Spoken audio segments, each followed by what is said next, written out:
Amateur Traveler is in its 20th year now, but can you imagine if I had people on the show who had never been to the destination, but had just read about it or seen a movie about it? That wouldn't make any sense at all, and you wouldn't listen. We all know how important it is to receive advice from people who know a destination to get the most authentic local experience. And a great option for experiencing this is Explore Worldwide and their authentic small group adventures, led by local tour leaders, perfect for solo travelers who want to meet like minded people with a desire for adventure.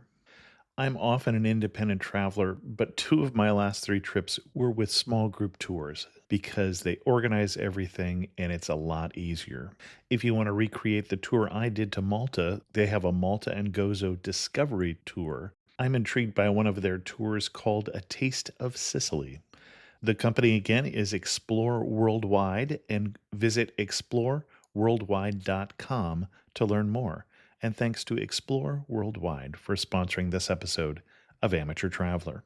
The nights are long, the days are short, and the weather is chilly to downright cold, depending on where you are. It's a good time to slip into a Quince iconic Mongolian cashmere sweaters, which start at only $50. You can treat yourself to everyday luxury at an affordable price with Quince. If you really want to dive into luxury, you can check out their leather handbags, washable silk shirts, and European linen sheet sets. Whatever you're looking for at Quince, all the prices are 50 to 80% less than similar brands, and they do that by partnering directly with top factories and cutting out the middleman. They only work with factories that use safe, ethical, and responsible manufacturing processes. And of course, they use premium fabrics and finishes for that luxury feel in every piece. But you've already heard me rave about my Quince travel pants. Treat yourself this winter without the luxury price tag. Go to quince.com/traveler for 365-day returns plus free shipping on your order. That's QUINCE.com/traveler to get free shipping and 365-day returns. Quince.com/traveler. And thanks to Quince for sponsoring this episode of Amateur Traveler. I got my bags packed, I'm on a roll. I'm heading out there and I'm ready to go. I'm looking real good in my passport photo. Oh, no. Amateur Traveler, episode 796. Today, the Amateur Traveler talks about beaches and boobies, sugar plantations and megaliths, Lord Nelson, and an active volcano, as we go to the nation of Antigua and Barbuda. Welcome to the Amateur Traveler. I'm your host, Chris Christensen. Let's talk about Antigua. I'd like to welcome back to the show Jeff Ohlfs, who's come to talk to us about Antigua and Barbuda. Jeff, welcome back to the show. Thanks for having me, Chris. I always love chatting with some place in the world with you. Well, and we have talked about California state parks, and we have talked about Monterey, and we have talked about Joshua Tree National Park. I wanted to call it National Monument, which I think it was for a while. Yeah. Where Jeff used to be a ranger. And why are we talking about Antigua and Barbuda? What is your connection with that? It was one of the islands I had planned before COVID to visit and got kind of canceled. And so I had credits, so I needed to get them used. And it's a beautiful island, and I'm glad I went. There's a lot of nature there. As you know, I'm very park-centric, so... Strangely enough, yes. Yeah. For obvious reasons. And why should someone go to Antigua and Barbuda? Well, there's a lot of nature and history there. I'll say right off the bat, they've got the all-inclusive resorts all over the place. It's a great Caribbean island if you want to get away and just do the all-inclusive and beach stays and vacations. I'm not that kind of a person, but they say they have 365 beaches, one Right. for every day of the year there, and I gotta say I counted quite a few, so I did not go to the 365 mark. And even on their license plates, they call themselves the land of sea and sun. So, great place. Very cool. Excellent. And what kind of itinerary are you going to recommend for us? Not a significant itinerary. I think you can do most things in 4 days, maybe 5. There's a couple trips off the island. We're going to be talking, of course, about Antigua and Barbuda, which is a former British colony that gained independence in 1981. So you have those two islands. There's also the third island that most people aren't familiar with, Redonda, which is off the coast and needs special permission to visit. It's kind of the Galapagos of the Caribbean, and really loved my special permission and helicopter ride out there. And then, if you have time, there's a couple-hour day trip over to Montserrat we can talk about. Excellent. So we talk about Antigua and Barbuda, which are two different islands in one nation. And we're going to start on Antigua. And Antigua, maybe we should put it on the map a little bit. That sounds like a good plan. It's just below the U.S. Virgin Islands and the Dominican Republic. It's kind of the north end of what they call the Leeward Islands there, or the north end of at least the Caribbean island chain. In one place you can stand and see, well, you can see Redonda, you can see Nevis, you can look over and see Montserrat, and maybe the Nether Vista Point, you can look south and see Guadeloupe. They're all visible from that island. The only island you can't see actually from Antigua is Barbuda. And they say it's because it's so flat. It really just doesn't show up on the horizon on that one. So that's about where it's placed. Antigua itself is only about 14 miles by 11 miles, although they say you can get anywhere within 45 minutes of where you're at from there. Barbuda's not much bigger at 15 miles by 8 miles. I think there was 22 miles of road on the whole island, and I did all 22, north to south. Redonda has no roads whatsoever. It's only a mile long by about a third of a mile wide. And then I'll just mention two Montserrat's about 11 miles by 7 miles. But it has about, 14 miles of road from one end to the other. So they're not big places. Right. The roads are typical, narrow, potholed roads. So it takes a while to get around them. Antigua being the main island, little traffic in the morning, little traffic in the afternoon. I rented a car. Like you've been there, you were there by cruise ship. Right. Just last year. Yeah, I flew in, so had my rental and was able to tool around the island for several days. They do drive on the left. And so you just got to watch that. And you also, whoever flies in, you have to buy their driver's license. So it's $20 US at this time, grants you the right to drive in their country. So That's you got unusual. to pick up their special. Yeah, they are not members of the International Driver's License Conference. Everybody gets those AAA things, so they don't recognize that. They apparently want your $20 so you can have a license to drive in their country. Well, these years especially, they could use your $20 because I don't remember what the number was, but I think they told us that 80% of the economy, somewhere in that range, was tourism. And that, of course, went away for 2 years with the pandemic. I know we mentioned that when I did the tour there with the Windstar cruise last year, that we were the first cruise ship to come into port since, early 2000. When did it start? When did this start? 2020? Yeah, 2000, yeah. Feels like it was longer ago than that. Our tour guide there, as in one of the other islands we visited, it was her first day back at work. So it's been a rough slog. So I'm sure they could use that $20. Yeah, they can. And I'll also, since you mentioned cruises, and of course you came in by cruise ship, when I was there, we had 3 cruise ships in port at one time. And my understanding, they can have up to 5 cruise ships. Okay. Even with the 3, given the current COVID situation, I think the ships were only about a third full because it just didn't seem like there was that many people in town. But you can imagine that island, as small as I've mentioned it, with 5 cruise ships and everybody there. Plan accordingly, I guess, is my caution for future visits. Well, and you say in port, the main port would be St. John's. St. John's. Although we actually spent one night down at English Harbor. So we spent 2 different nights on the island and did really good planning where when we were in St. John's, we visited English Harbor, and we were English Harbor. We went elsewhere in the island, which in retrospect wasn't the best planning, but as it were. Yeah, well, it's not a big island. It's not. I've got to say, because we're in COVID period now, how great Antigua does with everything. I mean, first off, you have to have a PCR 3 days in advance before you even get into the country, negative PCR. And they test you as soon as you arrive. They do a temperature check and some other stuff. But every place that you go to, they're very you have to wear a mask the entire time you were there, and hopefully that'll eventually be lifted. But let me just say that whether it's a restaurant, a shop, a visitor center, You have to hand sanitize before you go in, and if you do not hand sanitize, they will not let you in.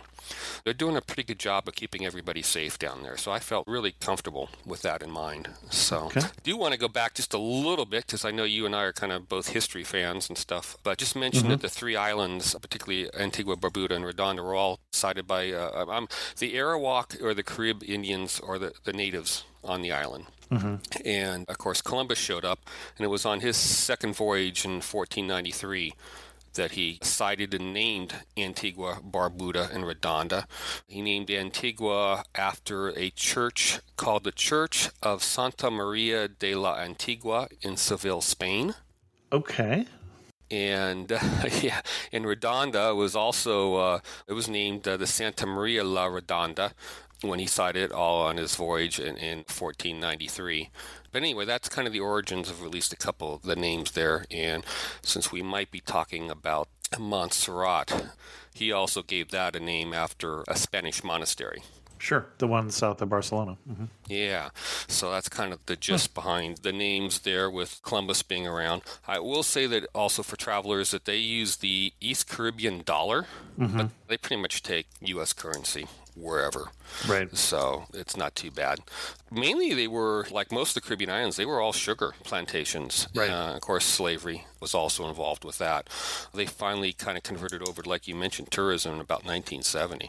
So you fly in, at least since I flew in, you went to the port there at St. John's, which is the capital. I flew into the V.C. Byrd International Airport, which is actually on the east side of the island.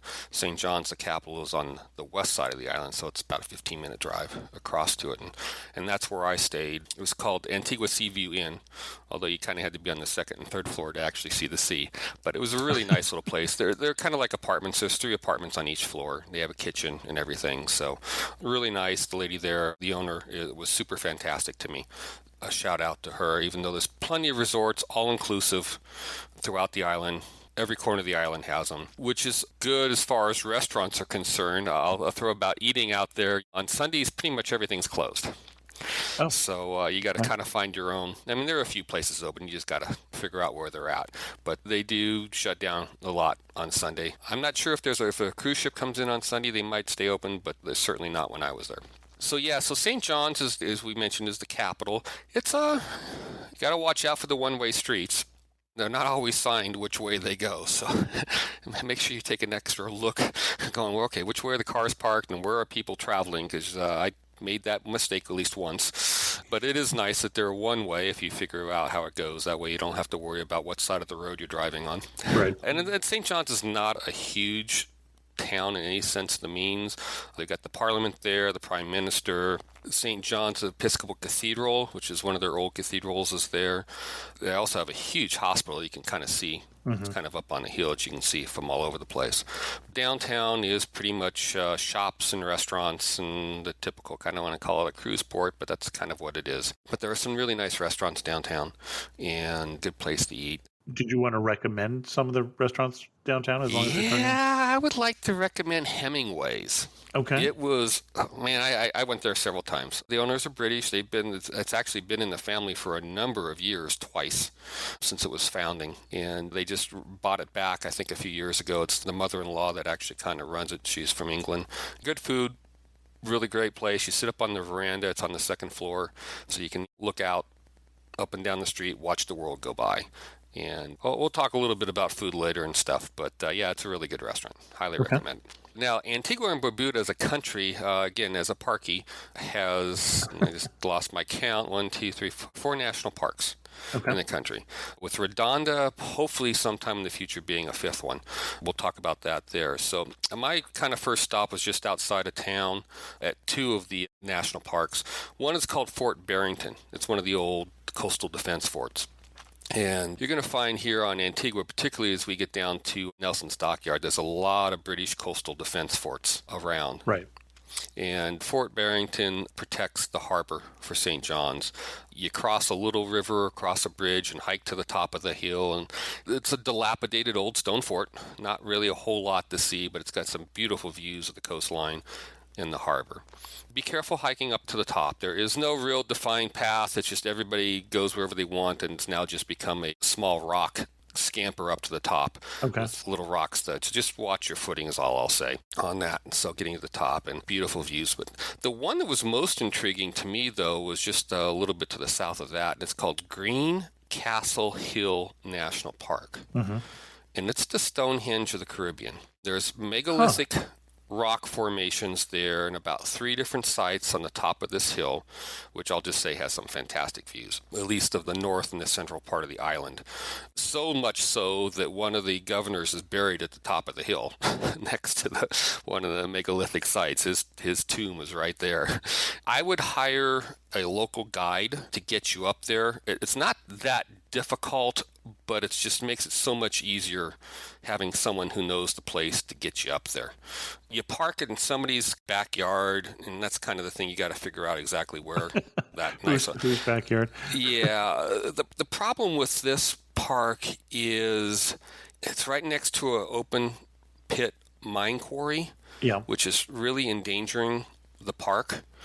And you're basically hiking up the pit quarry road to get to the top. And while the stones are sticking out, it's the path to them at least the one at the very top is kind of. So I'm going to give a shout out to Trek Tours of Antigua and Sean, who's the co-owner guide.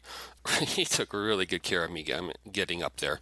And I'm thankful that he was taller than I was, because during the time of the year that I was there, and this was in January, the exotic weeds were taller than me growing up. So it caused 2 problems. Well, not 2 problems, but at least I could follow Sean up the hill because I see his head above the weeds. But the other problem, of course, is you don't get an overly clear view of the megalithic stones.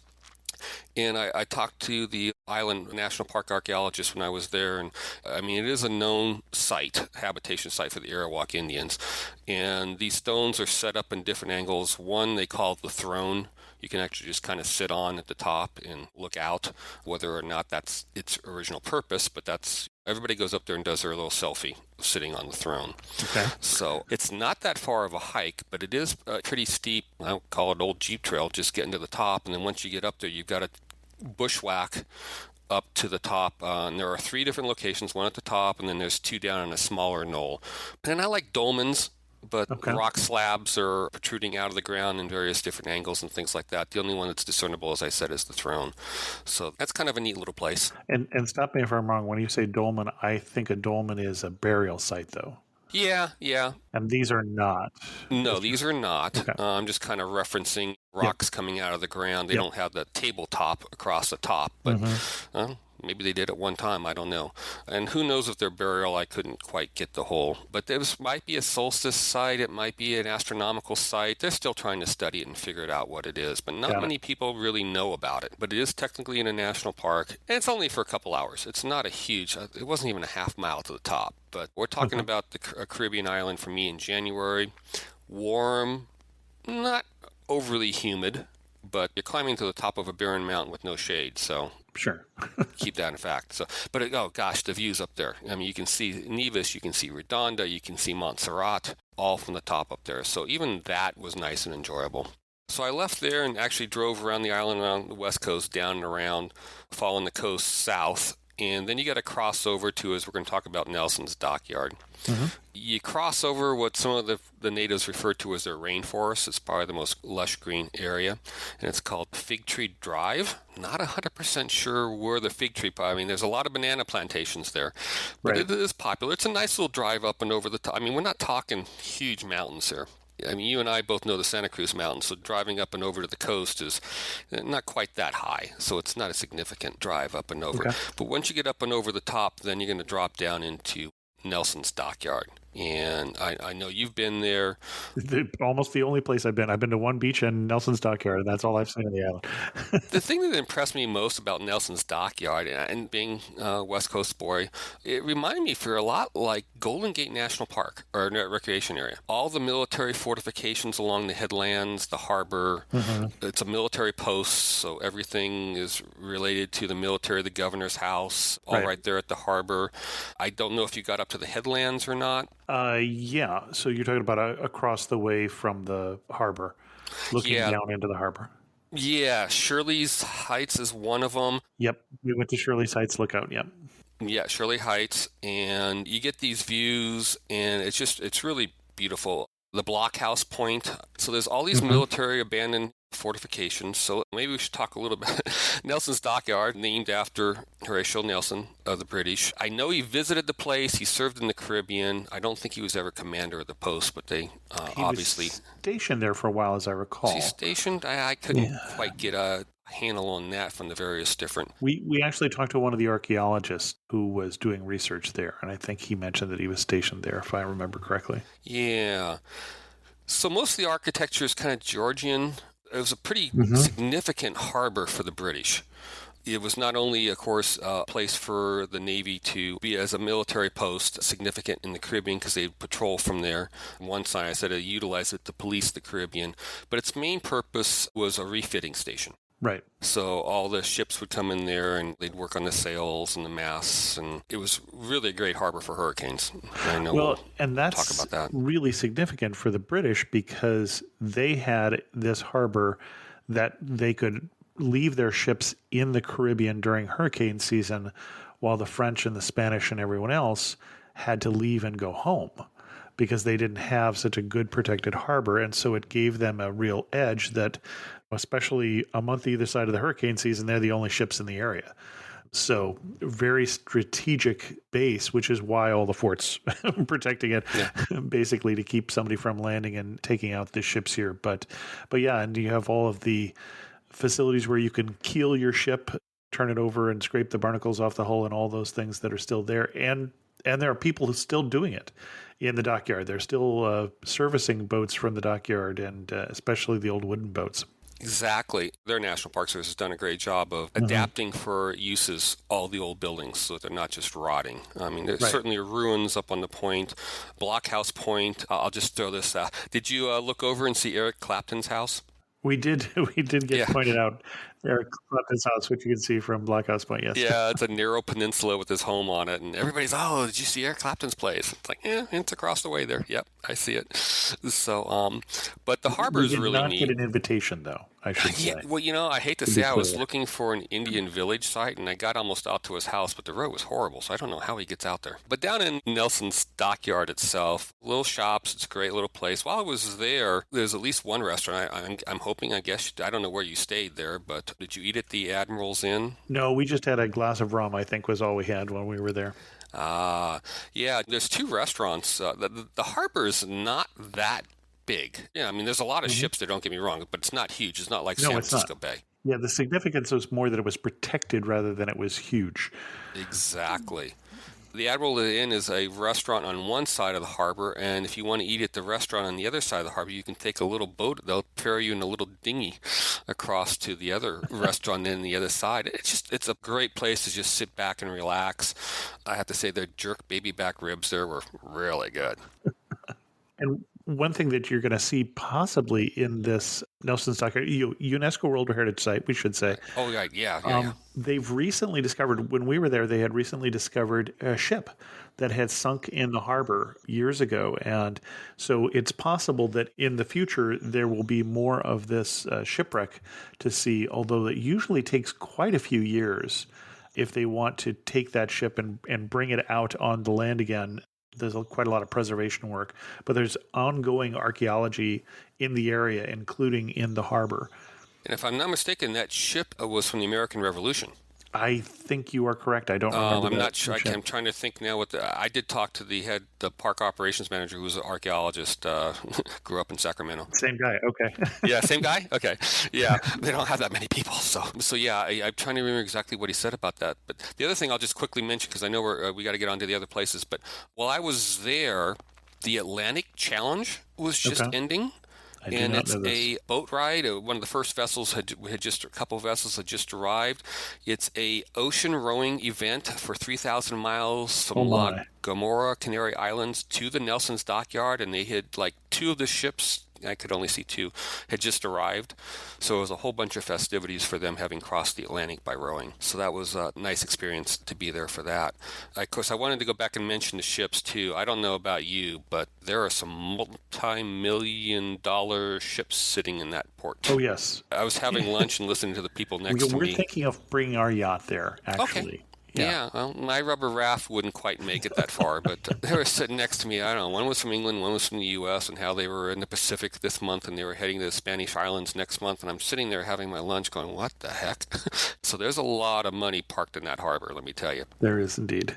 And the shipwreck is thought to be the ruins of the 1762, that's the year, the Beaumont, a heavily armored merchant ship built by the French East India Company.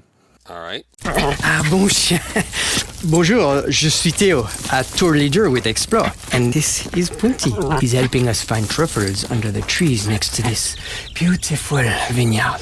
Maybe for tomorrow's cooking class? We call it semi-heure. Parfait. Semi-o'clock. Not everyone gets to enjoy a Bordeaux sunset this way, but you will if you explore. No, Punti.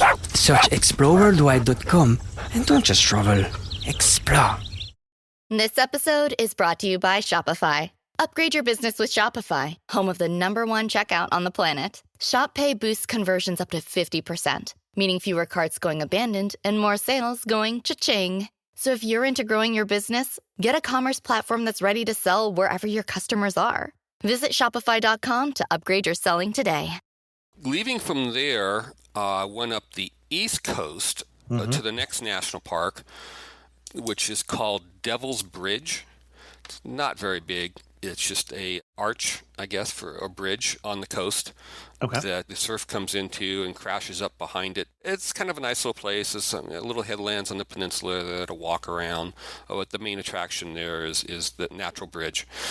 It's not that big of a place. You can do it in 30 minutes and then drive down the road to Betty's Hope. Betty's Hope is, well, we talked about the sugar plantations being on the island. This is probably the best preserved of those sugar plantations. Their first large plantation started in 1650. It's a lot in ruins, but they did restore 2 of their windmills. Of the 150, apparently, they used to be there. Oh, my. So you can get a walk around, understand a little bit about the sugar plantation. They did a really nice job on the windmills, and just see the ruins of the master home, the manager's house, and spend an hour or so there walking and seeing all that's there to see. On all these places, well, not all of them. Let's see. Yeah. Betty's Hope, there's a fee to get into. Nelson Stockyard, there is a fee to get into. Betty's Hope is a non-profit preservation association there that manages that and keeps it up. But it's really neat to see how they restored the windmill to its working conditions. From there, let's take a quick run out to each of the islands. Let's take a look at Barbuda. You can take a day trip out. There's a company called Barbuda Express, which will take you the 20 some odd miles across. It's about a 90-minute each way boat ride. Okay. Go in the morning, go in the afternoon. The company provides a guide for you in the car when you get there. And they also include lunch. Unless you want lobster, then you're going to have to pay an extra $10 for the lobster. But Antigua and Barbuda actually have lobster.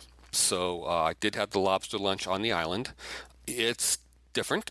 Probably more inclined to my Maine lobster, but it's kind of fun to sit there on a beach having lobster. And they give you a big portion.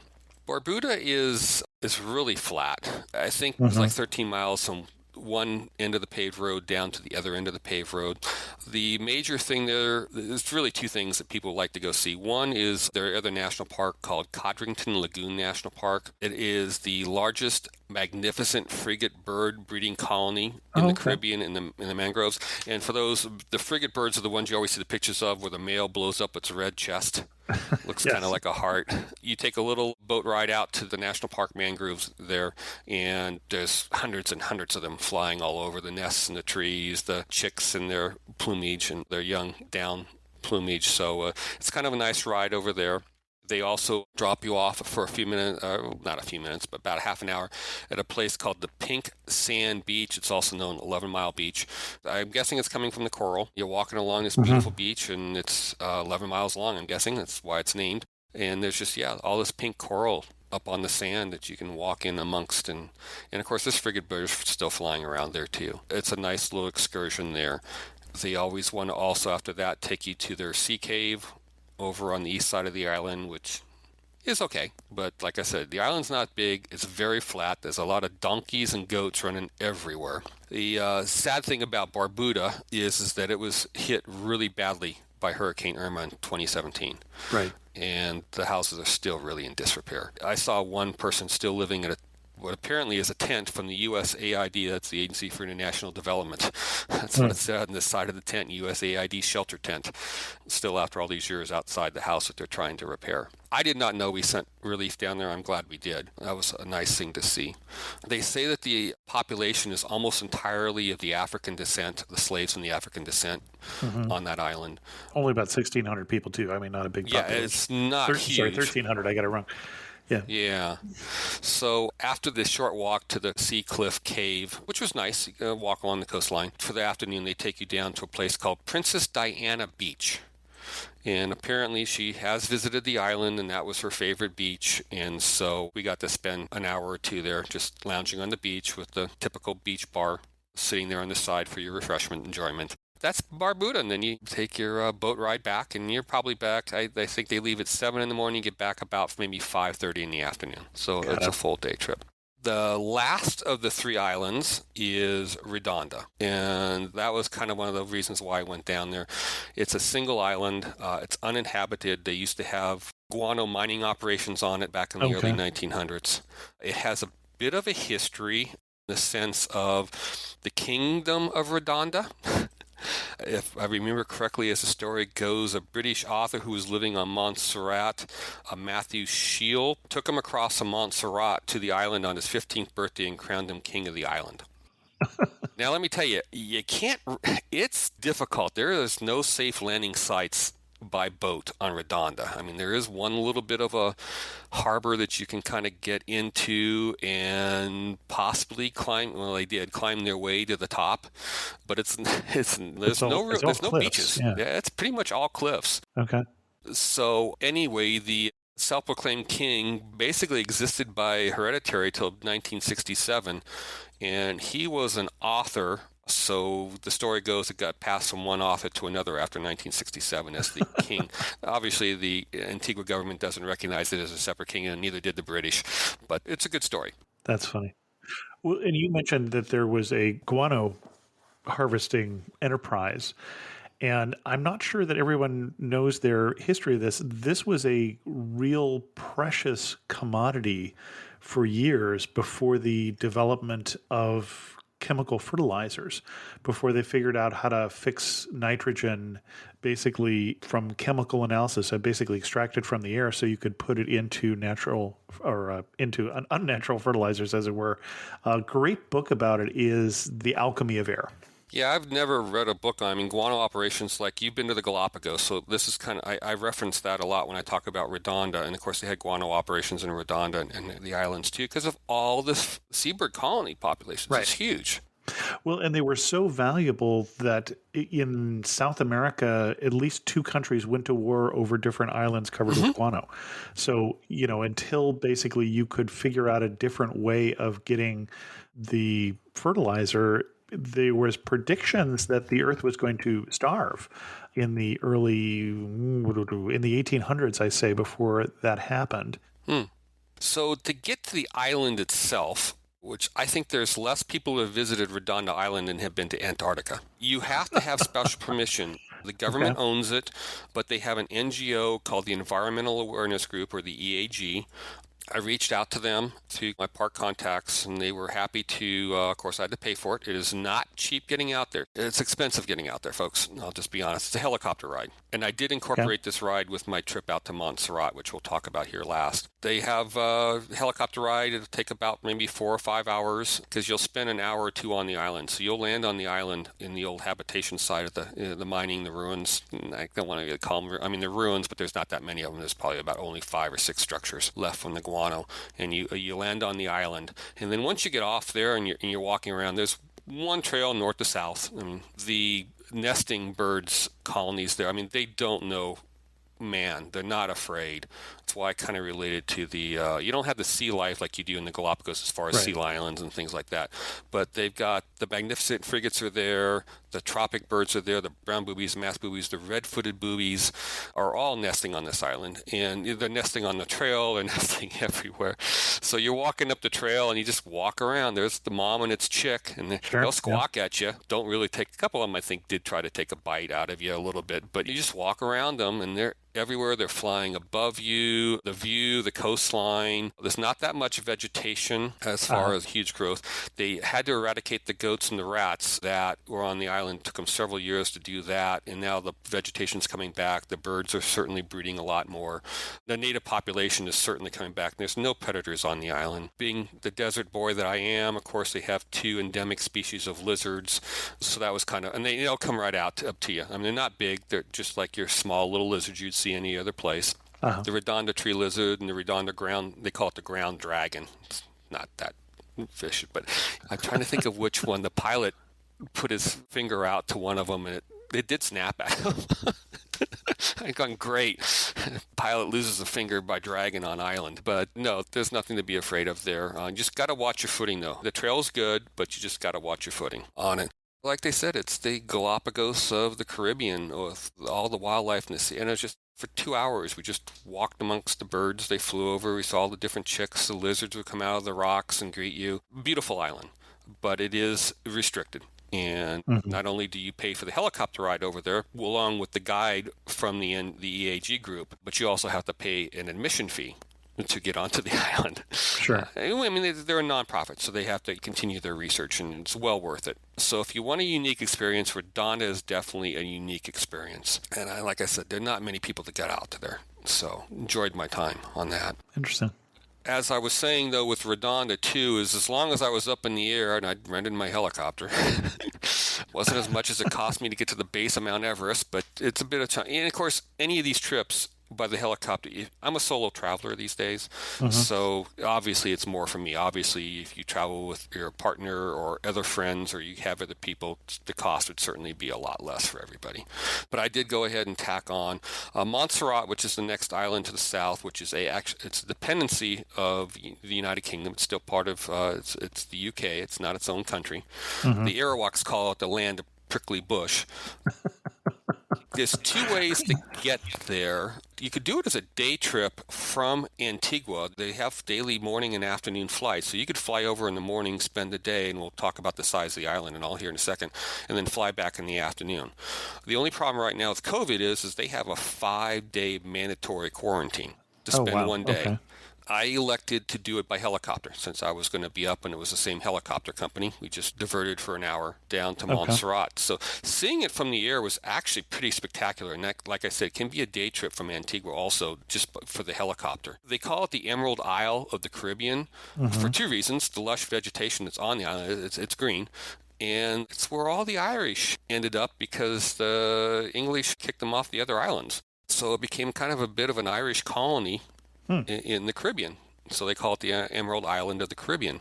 It's also referred to as the Pompeii of the Caribbean because of the volcano. Now, that volcano has erupted several times, 95, 97, 2000. It was the 2012 eruption that completely engulfed the city of Plymouth, their capital city. You'll read about the so-called, I think it's St. Patrick's Cathedral steeple that was sitting out of the ash. Well, that has now disintegrated, so you can't really see that. But flying over it in a helicopter, not only do you get up close to the top of the volcano, and it's not a volcano in the sense of the Hawaiian volcanoes where you see lava flowing. These are sulfur vents. And you can certainly smell them inside the helicopter. And they're still steaming, they're still fuming. It's still a very active volcano. And so seeing that at eye level by the helicopter, I think I would have done both on the helicopter ride, and I wish I'd been on the ground, but I didn't do that part. So seeing that, I want to say 2/3 of the island is an exclusion zone. You're not allowed in there because of the volcano. So that volcano eruption decimated and buried their airport. They ended up having to build a new one further up north. They evacuated everybody out of Plymouth and made new towns up north. So to get in, you can actually hire a guide. Special guides will take you into the exclusion zone in Plymouth. but they're special guides and you have to have special permission. I will also say that to go from the airport was on the east side of the island, Plymouth was on the west side of the island. The road loops up and around. It's only 14 miles from one end to the other. So like I said, it's not a big if you're on the ground. But I did see it from the air, seeing Plymouth buried, the governor's house buried in ash. They call it Ash Town. And they're mining the ash. They have a program called Ash for Cash. But it was kind of an ash debris flow called a lahar that buried the town. They joke that Montserrat has the highest number per capita volcanologists in the world because every Montserratan is a volcanologist. And with that, of course, the island is still growing because of the lava.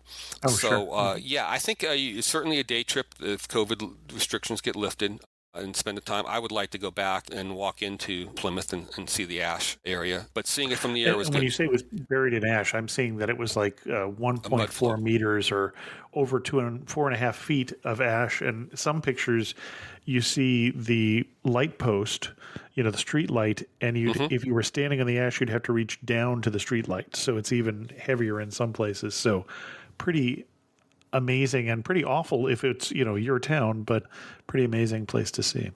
Yeah, I think so. And like I said, seeing it from the air was impressive in and of itself from that aspect of things. But I don't think anybody lost their lives. I don't recall. I don't think there was any loss of lives because they had it for. And it would be one of the places to visit on the ground, of course, is they have a volcano observatory. And where all the volcanologists are. And so that would definitely be worth would be included in whatever trip you do once you're there. So there is a side story, and I don't know how much this is true, but I'm just going to say it, that Montserrat limes is what gave the British Navy, they used the limes to combat limey for the British era. So I asked several people if that really is a true story and never got a good answer on that, but I thought I'd what the heck, I'll throw it out there. Well, we know that the part about the sailors being called limeys did come from limes, but I didn't recall them coming from Montserrat. That's the part. I'm just saying, I'm throwing it out there for what the heck. It makes a good story. Okay. So that was kind of my trip. Just to break it down, I did down to Nelson's Dockyard in one day. I did the Devil's Bridge, Fort Barrington, and Betty's Hope in another. I did the helicopter flight to those two locations, Montserrat and Redonda. It was actually a day trip in a sense. And then, of course, Barbuda was a full day trip. 4 days, you can easily see everything that's there. I think I drove on every single road except the one across the North Tip. So not that hard, not that far.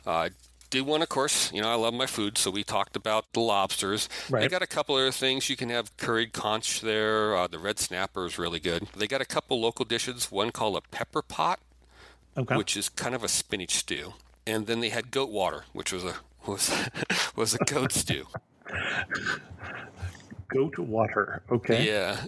Being a Caribbean island, of course, they make their own rum there. So I'll throw out their Cavalier and English Harbor are their two local brands, and English Harbor I liked it. Of course, it was the most expensive of the two, so naturally.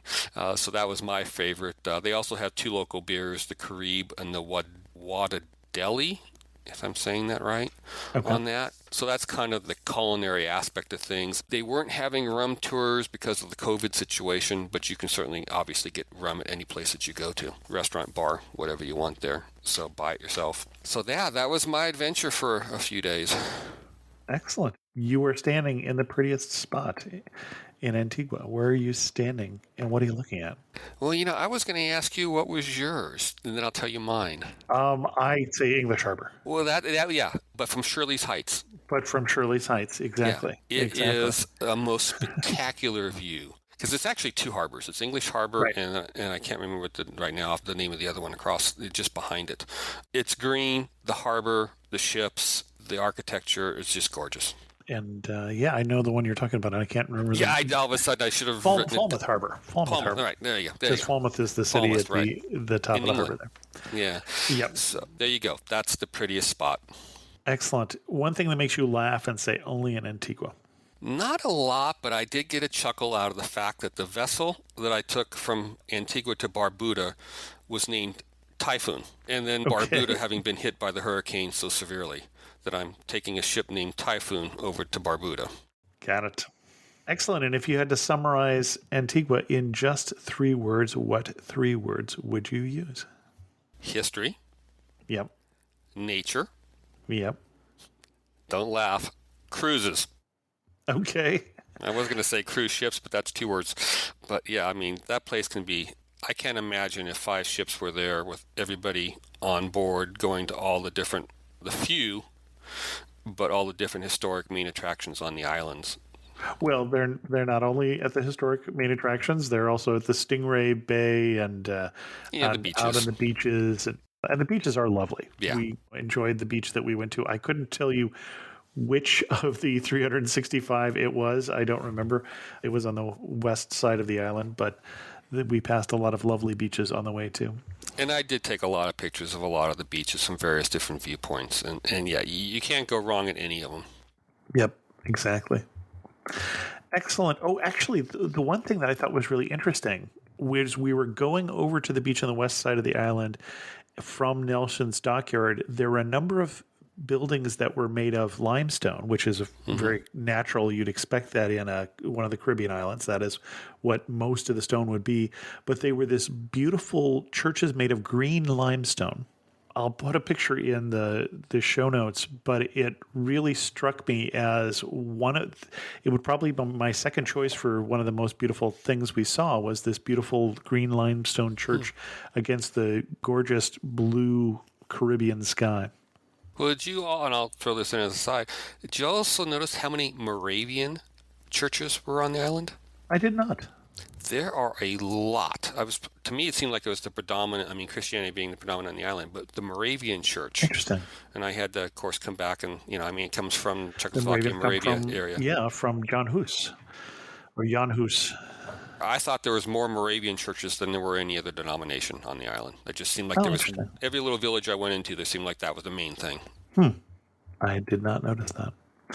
Cool. Well, thanks so much. Our guest again has been Jeff Ohlfs. And Jeff, can't talk Jeff into starting a travel blog, so we don't have anything to point you to, but we'll have some of his pictures in this particular episode. And Jeff, thank you so much for coming on Amateur Traveler and sharing with us your love for Antigua and Barbuda.